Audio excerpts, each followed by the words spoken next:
Are you Dutch? No, absolutely not. It's complicated because my mother. No. I don't feel insulted. But if you knew what you were talking about, then I'd be. Well, when the way Phil asked it, Exactly. the way Phil asked it previously, it was quite insulting. Like the tone of voice. No, sorry, look, go on, look. You go can't pretend. You can't pretend like this is like ethnic conflict in the Caucasus or the Balkans or some shit. No, it's You know, true. Holland and Belgium. You know, like yeah. I know Flemish and Wallons have a thing, but you know, come on. That's where Belgium can be very boring, but because their tribalism never becomes bloody. Like it's very, very civil. No, so I mean, who the fuck starts a revolution after the opera? You know, that's just. Yeah, but The best kind.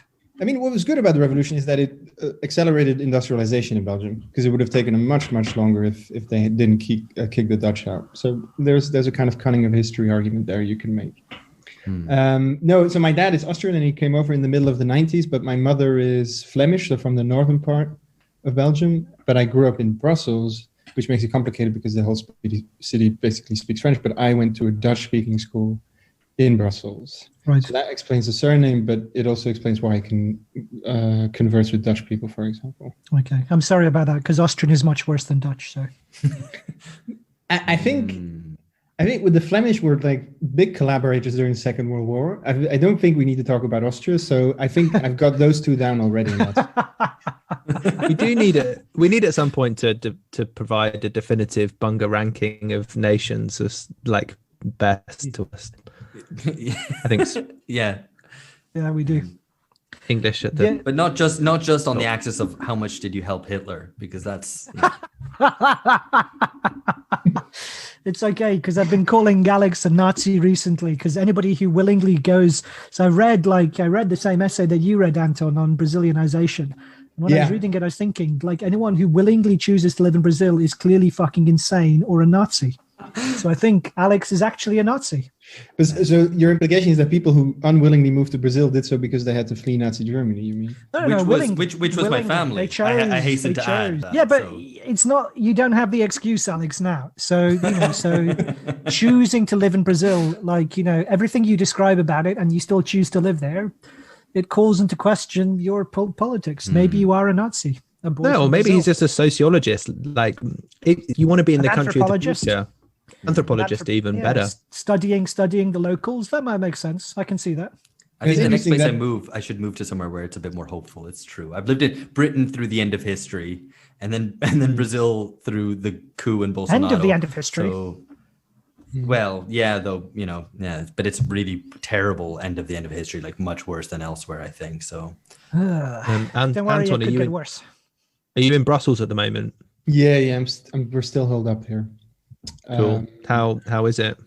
Not good, I'm guessing. No, it's horrible. I mean, I feel a bit guilty complaining insofar as if you look at what's going on in the rest of the world, it really feels quite spoiled. But we've had a consistent lockdown for like 7 months now. Nothing has reopened. Christ. And yeah, it's horrific. Have you noticed the difference between Brussels normally and Brussels with all the shops and restaurants shut? That is a really offensive question to ask, but because Brussels actually has some good restaurants to it. Yeah, Brussels has is good places. Brussels is a really nice city, and like it sucks that the European community has become a kind of metonym that's kind of monopolized what it stands for, when it's actually so much more than that. But it's quite difficult because I spent basically 8 years in the UK, and then I came back in the year of COVID, expecting to find a sort of Brussels I always knew, and of course it resembles nothing I knew before, and that makes it particularly painful, I guess. Yeah, I don't think anywhere resembles where it did previously. But how is Belgium locked down? I mean, like, is it all only essential things open, and I mean, are the restrictions on like your own movement?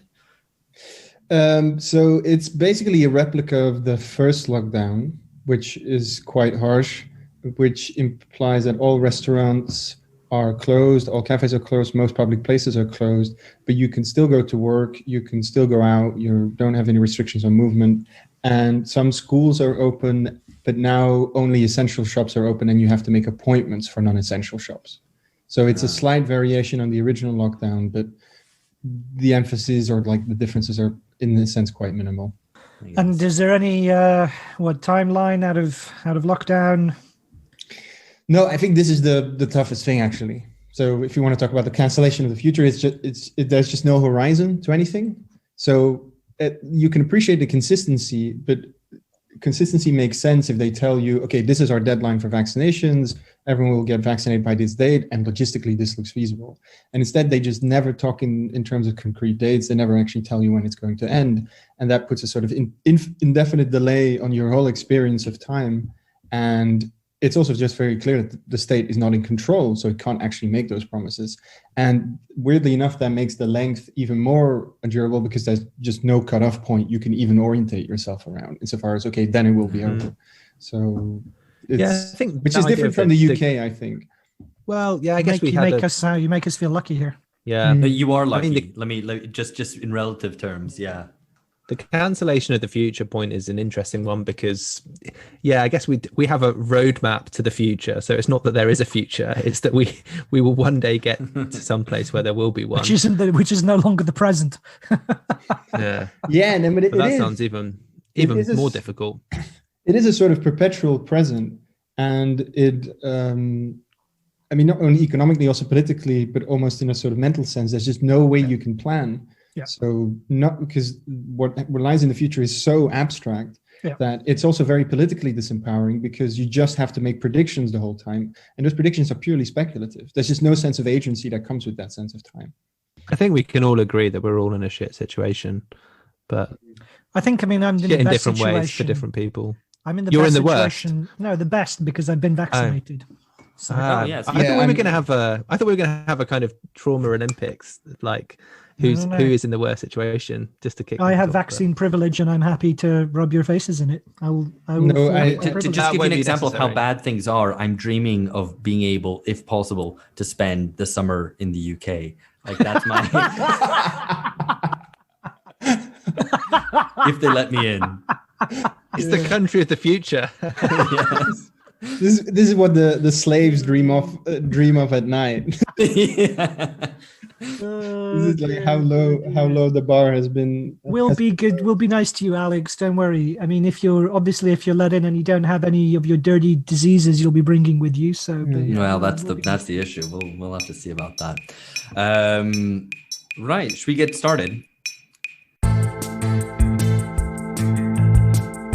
Hello, welcome everyone to the very carefully planned, non-Hayekian Aufhebunga Bunga. My name is Alex Hochuli. It's Thursday, the 8th of April. I'm joined by, as usual, Phil Cunliffe and George Hoare, who are in the UK, and our guest today, Anton Jäger, who I feel probably doesn't need any introduction. He's been on here many times before. You probably know him. If this is the first time listening to Aufhebunga Bunga, you probably have come here because you want to listen to Anton. So I think we all know who he is.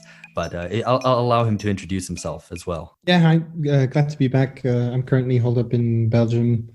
I guess I write a bit about populism. I'm currently writing an intellectual history of UBI as well, which hopefully will come out next year with Daniel Zamora. And I'm a big fan and compatriot of the podcast in general. Excellent. And I guess if we've included the early chat before the official start, you'll also have understood why Anton is Belgian.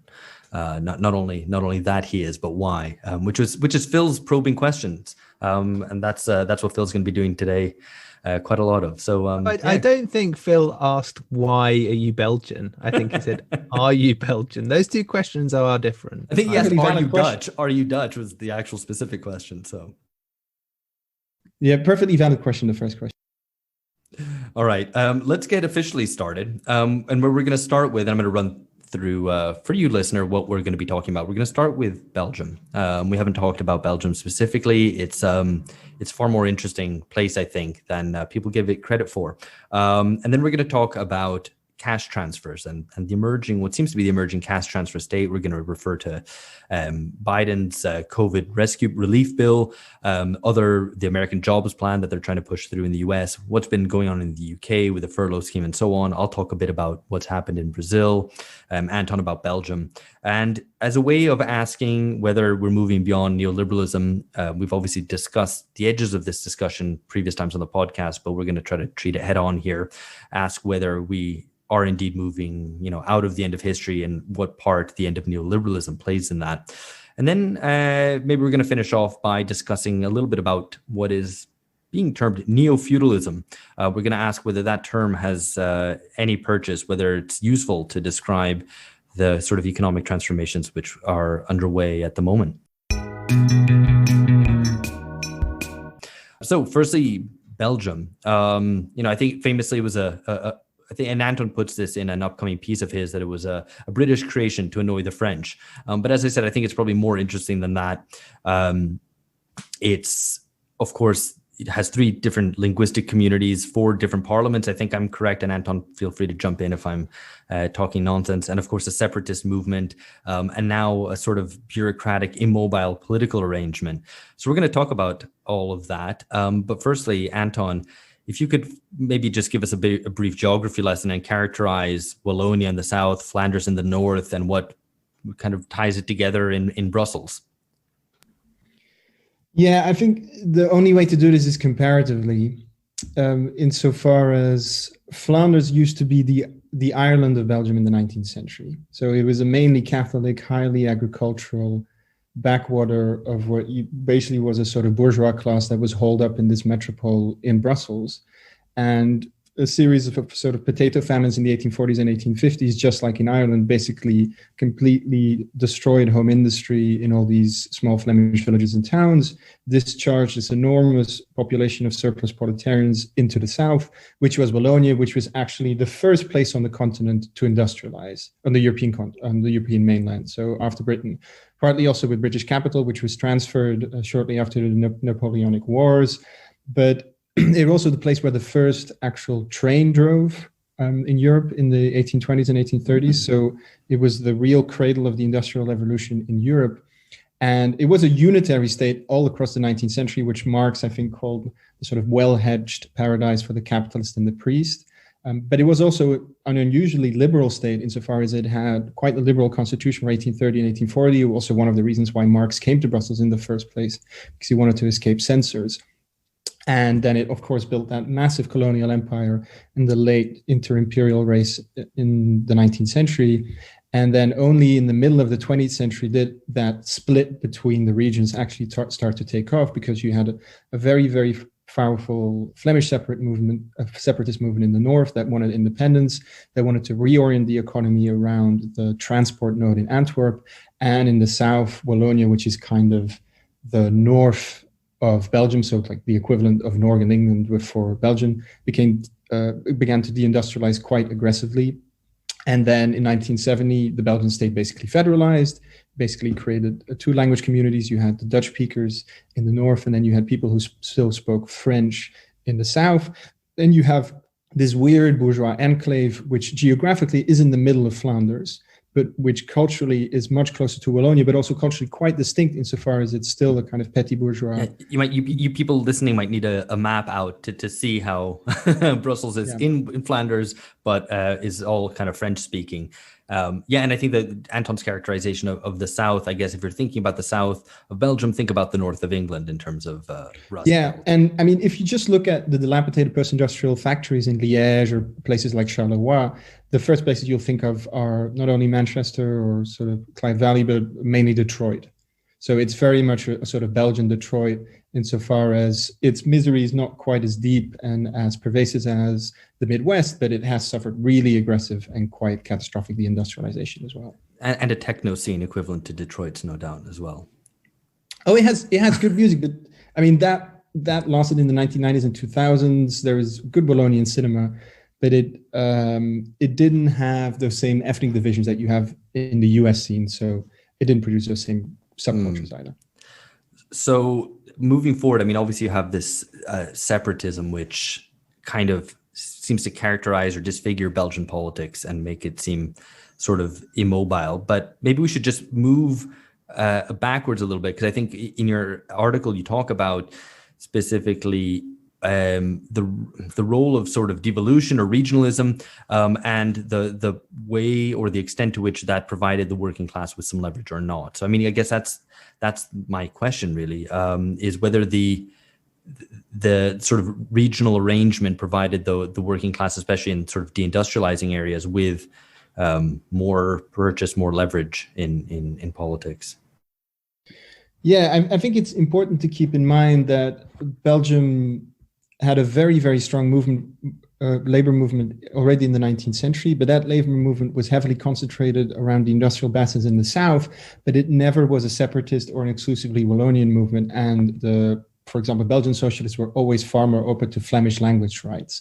So Belgian socialism was always quite a national movement and never had these like clear choices between either the Flemish or the French side. It's mainly that Flemish separatism takes off as a movement of the petty bourgeoisie in Flanders who have been able to maintain many of their language rights precisely because of this weird system of municipal autonomy that Belgium still had in the 19th century, which meant that if they studied at university in Dutch or they learned Dutch at home, they couldn't enter into the state bureaucracy and still speak their own language. So Flemish separatism really takes off at this sort of careers open for talent or meritocratic campaign on behalf of a Flemish bourgeoisie, which is getting tired of these big bankers and these big landowners in Brussels spitting on their language and calling it a sort of barbaric Teutonic distillate in that. So I mean, the elite are French speaking. I mean, until a certain point, and that's a question. Until what point are the elite French speaking and the kind of the poor people Flemish? Well, yes and no, insofar as if you were in the north, in the agricultural regions, if you were poor or proletarian, you definitely speak Flemish. So Rosa Luxemburg visited Belgium in the early 20th century, and she made this observation, which is quite astute, where she says, the way you recognize a proletarian in Brussels, but also in Wallonia, and certainly in Flanders, is just by what language they speak. If they speak Dutch or Flemish, or mainly some of the dialects, because there was no unified Dutch at the time, they're definitely part of the proletariat. And then in the south, that was also the case because so much of the industrial labor force in Wallonia was made up of ex-Flemish agricultural laborers.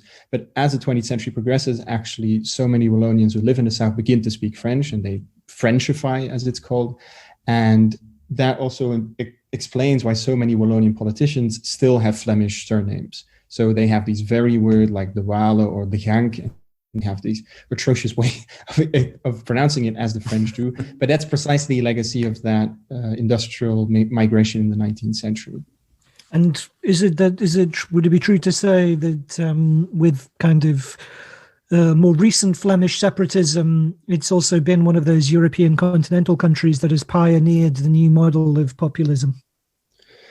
Yes, I'd say so, insofar as the Flemish are an incredibly resentful people, in that they're uniquely resentful, I think, certainly comparatively, because they've lived in this Belgian house with a sort of francophone master, and they've only recently become more economically powerful, which has allowed them to gain a position of relative policy dominance as well.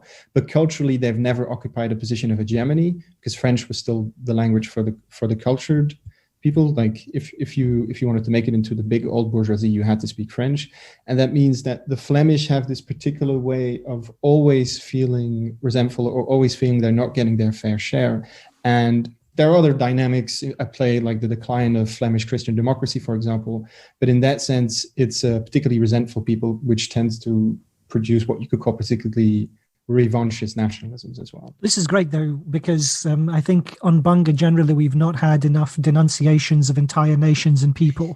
And so I think this is exactly what we need to bring to discussions. I'm doing Maoist self-criticism here, so I don't. I'm speaking as a Fleming in that sense. So what are the high points of Flemish culture, just to even the the scales a little bit? Because I've had some, probably the best chips that or fries that I've ever had in my life were Flemish in Amsterdam. But I'm not suggesting that is the entirety, the sum total of Flemish culture. Do you mean Antwerp or? Oh yeah. No, in Amsterdam, there's a famous specifically Flemish. Yes, Flemish chip. It's not a van; it's like a chip shop. Yeah, but Belgians tend to avoid that at any cost if you're in Amsterdam. But they're very, like, culinary culture is definitely a part of it. But I think the part of the Freudian complex the Flemings have is that some of their cultural heritage is very, very difficult to distinguish just from general Belgian heritage. And no matter how much they hate the Wallonians and no matter how many linguistic divides there is a painful fact that they also share a common history for more than like 200 years almost now. And they still have a lot in common with it. Wait. So, Anton, are you saying that you have made it into the big French-speaking francophone, the Wallon bourgeoisie now? Me? Well, I speak French, but that bourgeoisie doesn't exist anymore. The Belgian elite is completely fractured, and that sort of old-style ancien regime bourgeoisie has left the stage. So it can be part of the cosmopolitan Anglophone podcasting bourgeoisie now. That's so fine. you have the EU-politan one in Brussels one, which is a kind of new segment of the ruling class, but it's very difficult to track how it slots into all those other factions in the Belgian ruling class. Yeah, I mean, it's also, I mean, obviously, as you say, very fragmented, and you've got different kind of seats of power in Belgium, which complicate matters. I think people will probably maybe be more familiar if they think of Belgium with Flemish separatism, and maybe we should dwell on that for a second. What actually motivates Flemish separatism? Because, of course, they now have to transfer money to, as they see it, to the sort of post-industrial ex-coal mining areas of the south. Is it that does it? Has it captured a sort of populist energy? Is it just old-fashioned sort of racism that drives it? What's the sort of nucleus of Flemish separatism? And feel free, Anton, to talk in general and sweeping terms about peoples as a whole, because we want to bring that energy to the pod. Yeah. I really like the cultural essentialism when it comes to Flemings. I think it's one of my favorite activities. But I think it's all of the things that Alex mentioned, but in different degrees. I think the primary political argument for independence is an argument about what they call two democracies, insofar as federalization has created these parallel structures of parliamentary delegation and parliamentary power, which creates this idea that Belgium is basically just two democracies which then get together on a federal level to kind of broker deals, and it doesn't work anymore. But it's very clear that under the surface, the real backer, also economic backer for Flemish independence, is export capital in the north, which has mainly tied its own weight to Austrian industry, and which really uses the Antwerp port as a way to profit from what is called the container revolution, et cetera, and that actually wants to reorient Belgian state policy on a federal level around this export model, and what doesn't want to pay transfers to the south anymore, and also wants to use Flemish independence as a way of pushing through a really, really hard neoliberal offensive. So this is the economic backing for Flemish independence. It's just that the political constituency of Flemish independence includes some hardcore old-style separatists whose parents probably collaborated with the Nazis, who ran around with flags throughout the 50s and 60s.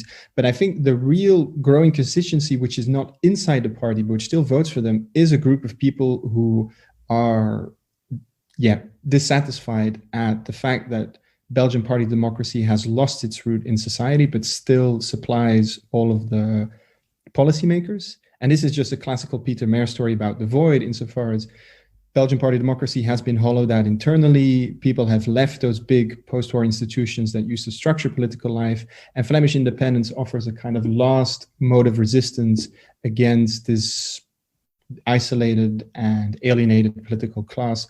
And voting for Flemish nationalists is not so much a claim for Flemish nationalism, but it's a way of putting a big middle finger up against the old Belgian establishment. So it's Peter de Mayer's void argument, but channeled into a separatist direction. So yeah, I think that parallel is really interesting with perhaps the Northern Independence Party in the UK, I guess. But my question would be sort of, what's the response to Flemish separatism? Is there a kind of one nation conservatism project? Is this a serious issue, or is it just a bit like, and listeners might not actually even have heard of the Northern Independence Party, but you should tell us very briefly what that is. It's kind of what it sounds like. It's a quite I think it presents itself, at least at this point in time, so on the 8th of April, as quite a jokey kind of let's nationalize Greggs, which is a beloved bakery chain in the UK, and has some kind of stereotypical views of Northern culture, but the idea is like reclaiming this idea of the North from this kind of socially conservative, patriotic, Brexity, a bit racist kind of negative image, and saying, well, actually there's something here, and this area isn't served by Westminster, so give as you said, Anton, give a kind of middle finger to the Westminster establishment, and have a free North at last.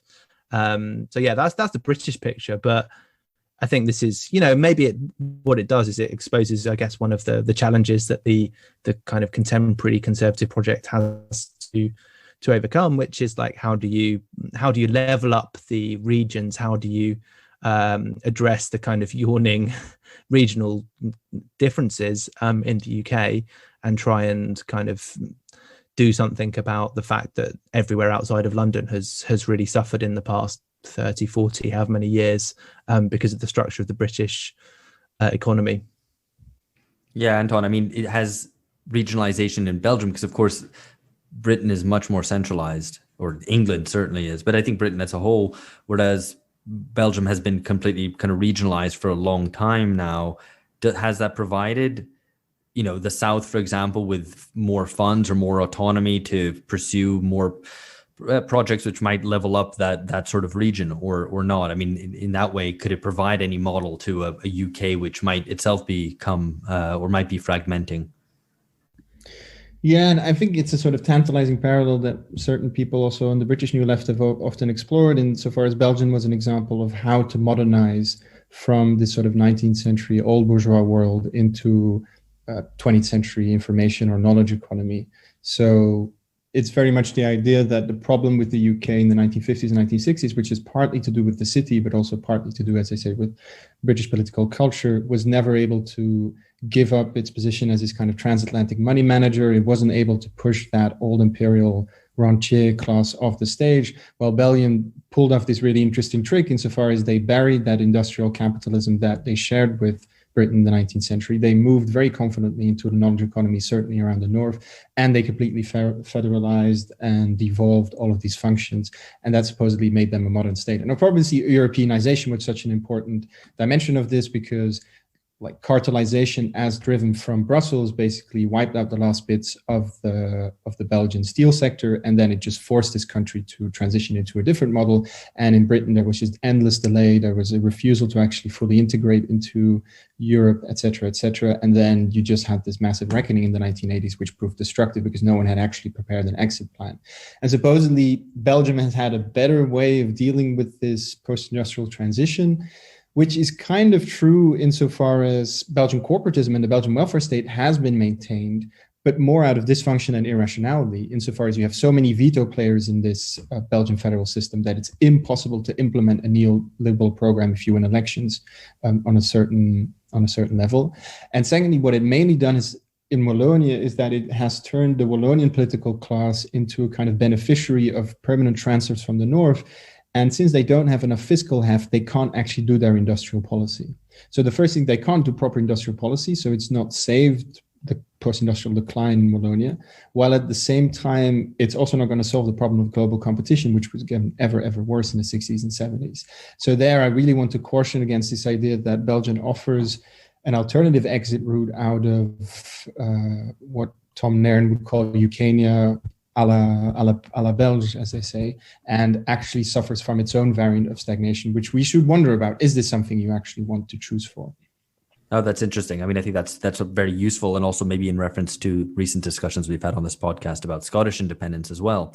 Very briefly, just before we move on, very briefly, because I think maybe listeners might be interested if they've heard about it, about the Belgian Workers' Party, the PTB, at least in its French acronym. That's kind of interesting because it's a kind of a socialist workers' party, which is, as far as I understand it, which is not federalized, that it's a unitary body. And so that's kind of different and very different to what George was talking about in terms of in the UK, you have the Conservative Party trying to hold it all together. In Belgium, it's a workers' party doing that. Yeah, and this is an interesting paradox for the kind of transition story I've been telling, insofar as the PTB is unique amongst all Belgian parties who have split since the 1970s. So you basically have a Flemish Socialist Party, you have a Walloon Socialist Party, you have a Flemish Christian Democratic Party, a Walloon Christian Democratic Party. But the PTB was started as a Maoist outfit in the 1970s. It had like a long multicultural coma in the 2000s where it tried to ally with radical Islamic activists, but then it made a turn towards a more sort of hardcore workers in the 2010s, which actually proved quite powerful in the fact that they linked it up with Belgium's still existing union movement. But they are very much trying to re-federalize. This means that so many opportunities and responsibilities which have been delegated to regional levels, they actually want to put back into the hands of the federal state, because they say it's only on the level of the federal state that you can do proper fiscal policy. And once you have fiscal policy, you can actually properly redistribute and plan. And this is just a sort of interesting irony of history, insofar as regionalization might have stopped Wallonian decline to some degree, but what the most radical parties, or most properly radical parties in Belgium, want is precisely to return or to refurbish some of those parts of the 19th century unitary state. And I mean, that's an interesting observation in itself. Interesting. I mean, in reference to, I guess, the fact that Belgian immobilism has prevented a kind of neoliberal onslaught in the way that you got with Thatcher in the UK. It means that now with COVID, a lot of the sort of welfare arrangements, as you were saying just before, have remained in place.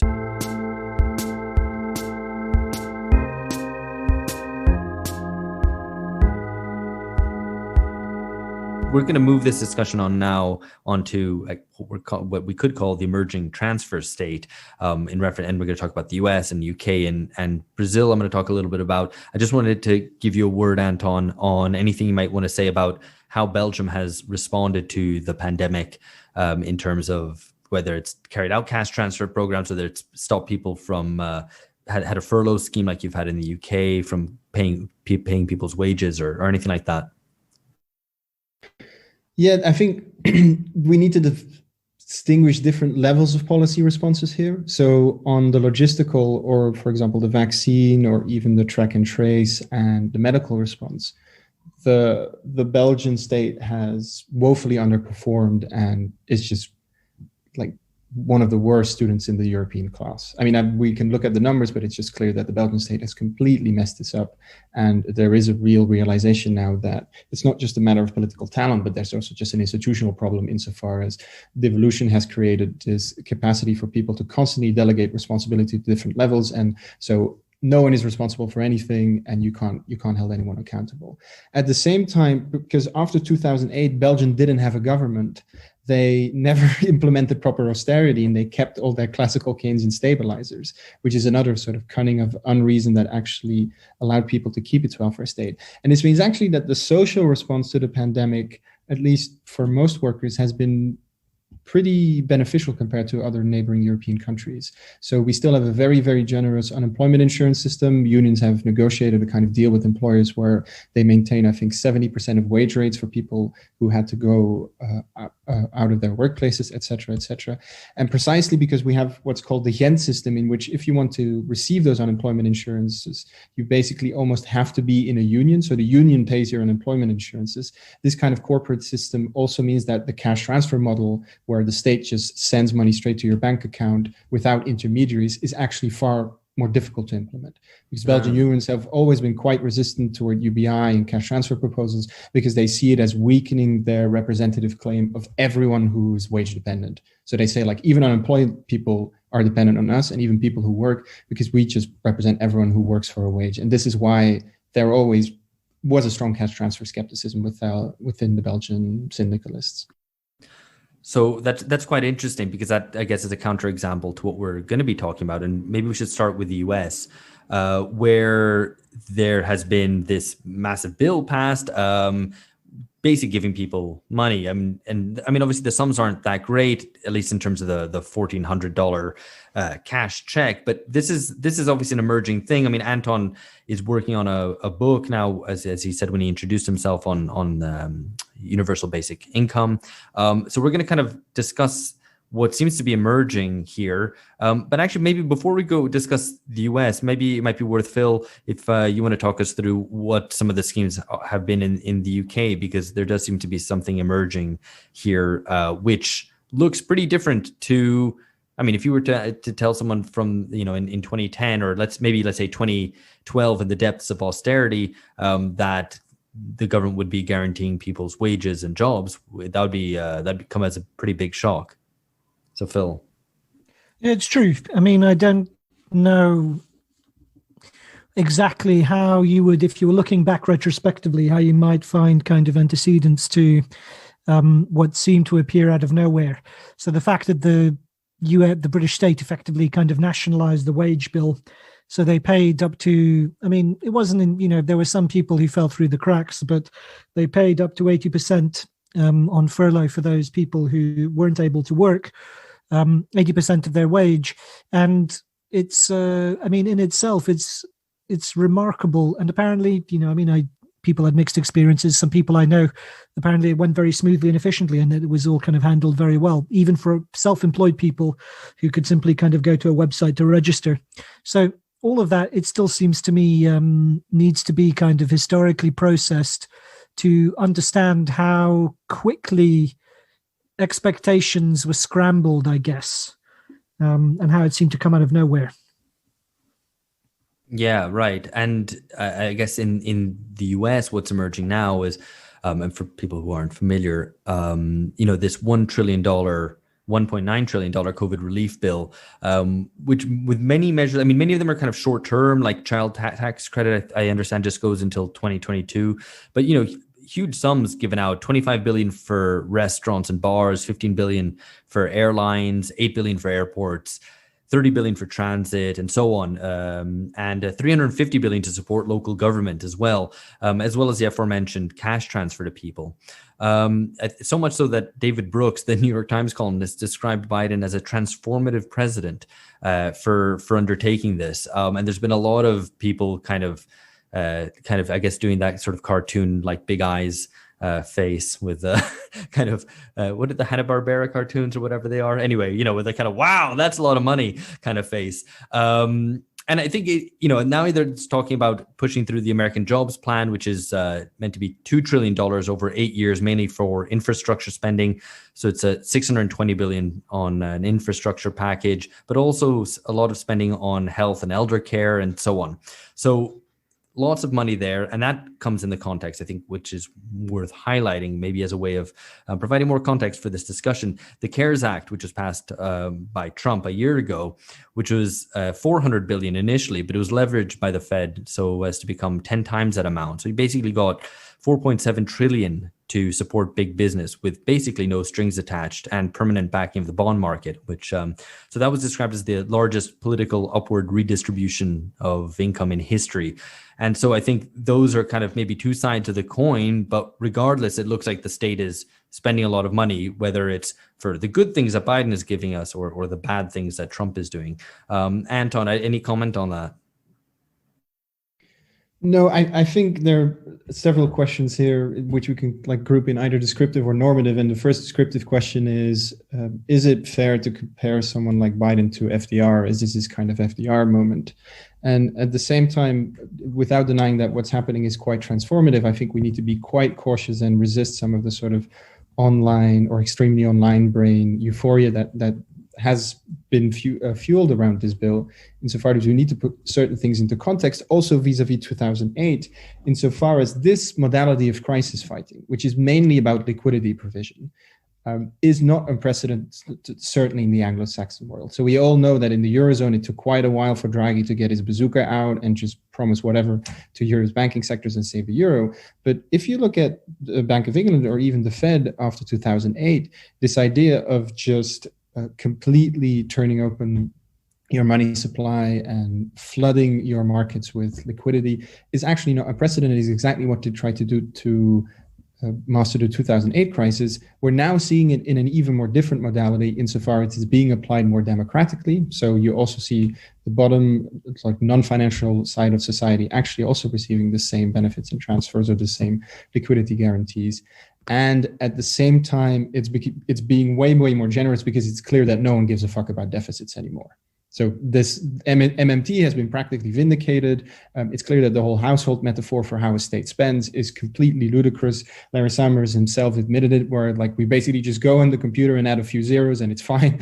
No one cares. Mm-hmm. And they've discovered the magic money tree, as it's said in the UK. Yeah, money printer go brr or whatever. But no, I think this is it's a kind of, as you were saying, Anton, different modality. You've had quantitative easing, now you've got the people's quantitative easing. You've got that kind of development of that kind of weird post hoc support for bailing out the banks after the global financial crisis, now being applied to a slightly different sort of crisis, but it's the same like style of crisis fighting. And what's so remarkable about it as a form of interventionism is that it doesn't interfere with property relations. It doesn't see the state as a planner. So the state will not mobilize its own resources. The state is not going to expropriate banks or going to expropriate companies. The state is not going to produce its own mask or its own for example, health equipment, but the state can just get out its cash machine and basically grant money to everyone. And I think this is basically also what you're seeing with the infrastructure bill,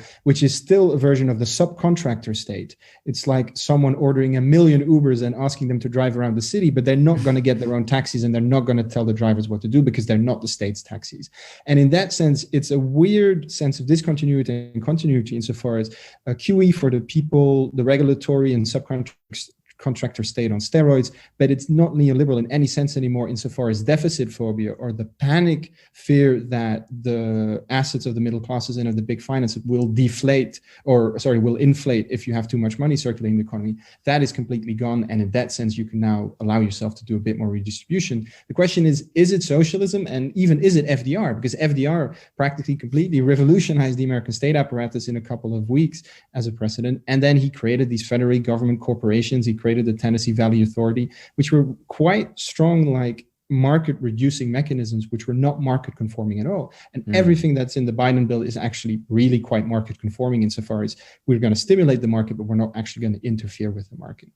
Yeah, Phil, this isn't really the state taking charge in the same way that, a lot of sort of the anti-austerity left might have said, or even, sort of state socialists might have said, the state should do things. The state should directly nationalize industries, should not just be accountable for social outcomes, but directly make things move, make things happen. And this is a little bit different, right?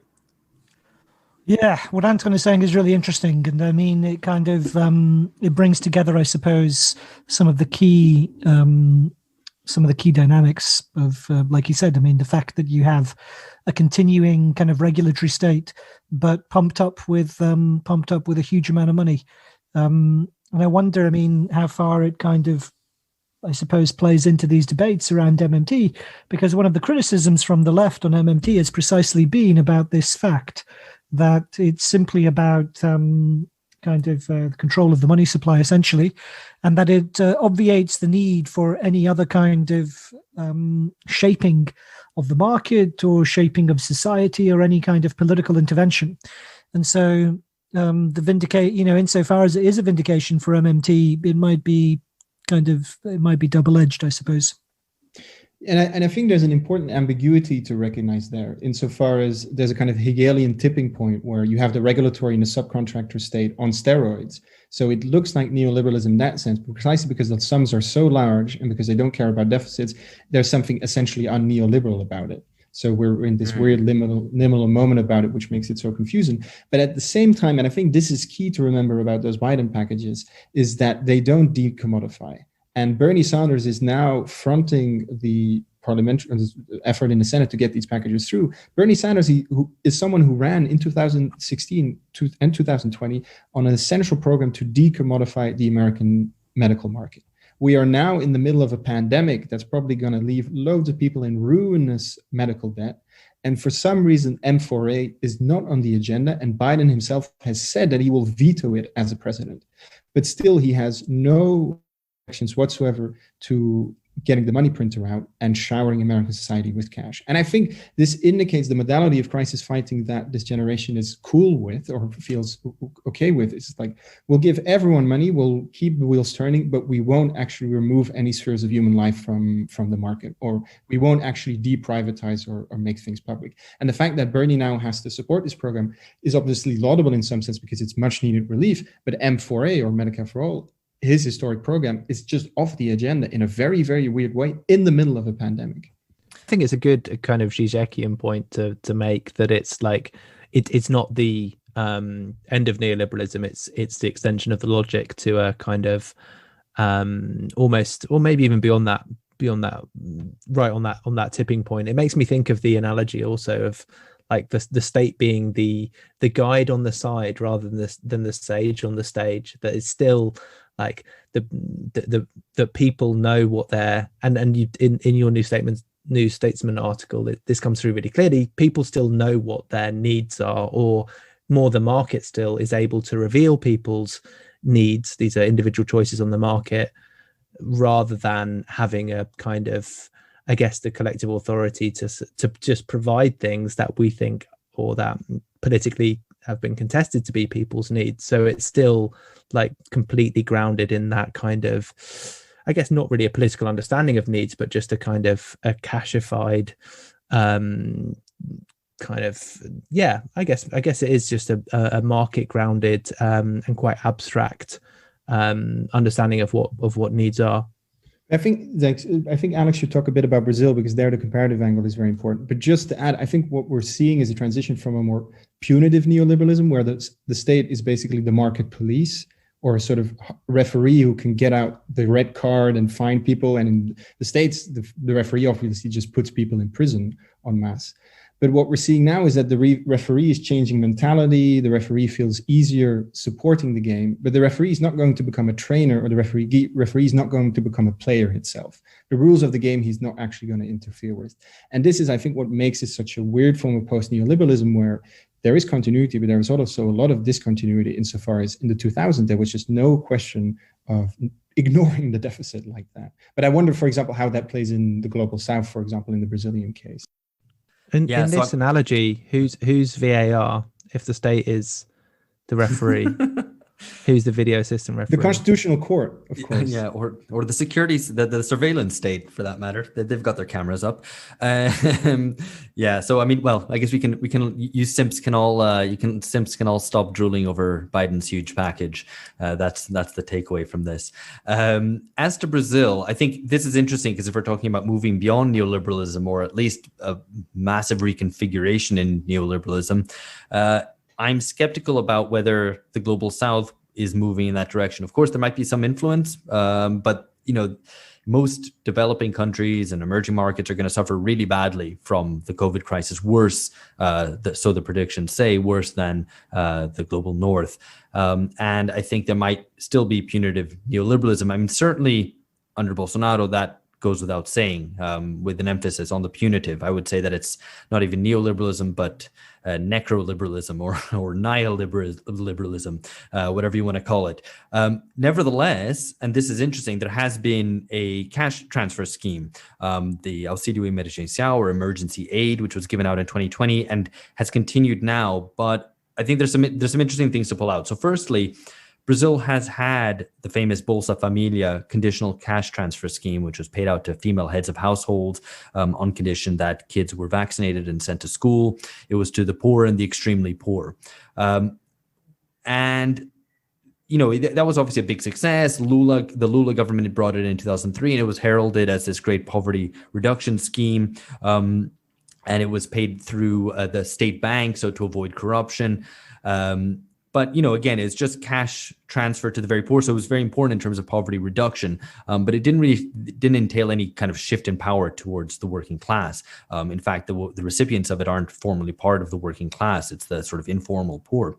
What the emergency aid that was brought in, which I should add that Bolsonaro was against it, but then kind of Congress foisted it on him, and he then took credit for it, is paid out not just to the poor and very poor, like the Bolsa Familia, but also to unemployed and to informal workers earning a family income of up to 3 minimum wages. So that's 3,300 reais, or about $590 a month, which is equivalent to a nurse's income. But of course, we're talking about a family income here. And its impact was huge in 2020. The period when it was when it was kind of going, it was kind of June to September, something like that. It cut poverty in half, from 10% to 5%, and half of Brazilian families were impacted either directly or indirectly by the payment. So it was massive, and in fact, the absolute sums involved were very big too, because the monthly cost of the emergency aid was nearly the yearly budget of the Bolsa Familia, giving you some sense of how much it cost. The impact of it was that Bolsonaro's popularity jumped from around 25% up to nearly 40% while this thing was going on, and now it's dropped back to around 25% now that the payments have been cut.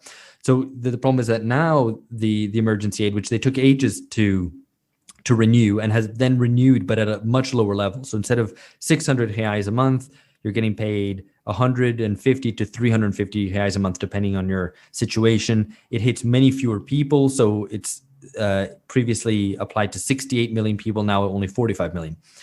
The point being is that this runs up against the budget limitations, which are very severe. The government lacks the resources, and it lacks especially support from economic powers to sustain it. Because you've basically got in Brazil 2 constitutional breaks on spending. You've got a golden rule, which means that borrowing can't exceed, or rather, you can't use borrowing to finance current expenditures. And then you've also got a budgetary ceiling, which aims to reduce federal spending by 5% as a share of GDP over the course of a decade. And so this puts real limits on any discretionary spending, and it really means cuts into health and education, because those are the things which are, I guess, the softest sort of things that you can dip into. So all of this means that even Bolsa Familia, so not the emergency scheme during COVID, but Bolsa Familia was already kind of diminishing from 2015 onwards, since the crisis hit Brazil, because it needs a certain amount of budgetary space. And if the budget shrinks, so does that fund. And so I guess this is my question here about how much this will actually be sustained, because I don't know where the political will is for it. If Lula wins against Bolsonaro, I mean, I think there will definitely be an attempt to renew these cash transfer schemes, and there seems to be wide political support for it, and this is important. I think something like 25 of the 26 parties in parliament, or 23 of the 24 parliaments and parties in Congress, are in favor of some form of basic income. Now, none of these I think are universal schemes. Maybe some are, but some form of basic income scheme of maybe 200 reais per month per family, which is again very little, and it's really just a poverty reduction scheme rather than sort of the universal basic income schemes that are talked about. Yeah, so I think the budgetary situation is just where sort of center-periphery dynamics kicking insofar as the imperialist powers, or the former imperialist powers, because they have this position at the top of the financial pyramid, just have to worry less about deficits. And their deficit phobia was always about sort of internal class struggle between what's called a deflationary bloc, who just didn't like big public debt because they wanted to safeguard the value of their assets. But now it's clear that that bloc itself is also suffering from COVID, and there's all kinds of just like public spending questions that come up, and they have to worry less about the budgetary dimension. So the punitive neoliberalism is no more necessary. But at least what you seem to be saying in the Brazilian case, even if the budgetary constraints do create sort of momentums for austerity again, at the same time, you are seeing the rise of a very peculiar form of almost neoliberal welfare state, which is fine with spending in cash and accepting informal labor, which doesn't decasualize, which accepts that you need to provide people a sort of floor under which they actually can't fall, but that floor has to be market friendly. And this is the point about decommodification I made before, insofar as it's a very peculiar form of clientelism, certainly for someone like Bolsonaro, insofar as it's an abstract way of buying support through money, but it's not that all those the informal poor you're talking about are actually in his party or have a sort of direct connection to his party machinery. It's a far more speculative, you could almost say techno-populist form of welfare, which is not reliant on these institutional mediating factors that actually stand between you. And this is where the point about the Belgian union movement is so important, because Belgian unions want unemployment insurance instead of UBI, because precisely they don't want to give up that mediating function. So do you think it's then better to call it welfare without the welfare state, or a new form of the welfare state? Welfare without welfare state is a nice phrase, but I think actually we should just risk this phrase of the neoliberal welfare state, because it's about providing security, but by reconciling security with market freedom. So there's no question that the informal sector will disappear. There's no question that property rights will be interfered with, but there is a sense in which the market needs to be cushioned, or at least you need a sort of softer version of market-friendly welfare. And it encourages or allows for or makes more politically acceptable growing informalization and precaritization. I mean, this is obviously a massive deal in Brazil, where I think the informality rate is 40% nationally, and it's increased obviously during the pandemic.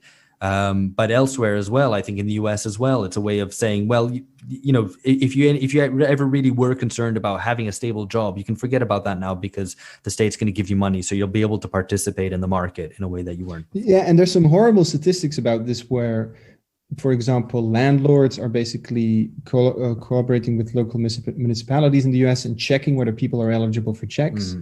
So this means that all of these sort of financial parasites and money changers that also swarm through the favelas, for example, because there is a big debt problem in many of these informal economies as well, that actually won't be changed. But at the same time, people will still be receiving their checks. So there's no sense, for example, that you won't be paying for any of those bills. Those bills will still have to be paid, but at least you'll get money in your account to actually pay them. Yeah. So presumably, though, I mean, the same thing that happened with QE will recur, that all of this extra cash will be hoovered up by the investment class, by large corporations at some level or other. It'll be filtered upwards, and so it'll end up, I mean, it'll have kept people going, but presumably without the kind of institutional structures needed to shape society in a new way, and like you say, to restrict and curb the market in different forms and different domains, the money will end up flowing back uphill. Yeah, and I think here the political argument becomes really tricky because people will survive because of this money. That's undeniable. It's a kind of emergency welfare which you shouldn't be against, or you're just being a neoliberal stooge. But at the same time, there needs to be a consciousness about the fact that it doesn't actually entail that big structural changes in the market economy. It's very much market friendly, and at least on the left, there needs to be reflection on what that market friendliness signifies politically. Well, and insofar as it actually ends up being a transfer upwards, it seems to be a much more deliberate intervention by the state to shape outcomes, but in favor of the wealthy, even more so than in kind of peak neoliberalism, perhaps. There's this great piece by Daniela Gabor, who's a kind of specialist certainly on international finance, and she makes the point that the reason that finance, also American finance, likes the cash transfer approach so much is because they are worried about the value of some of the assets they hold.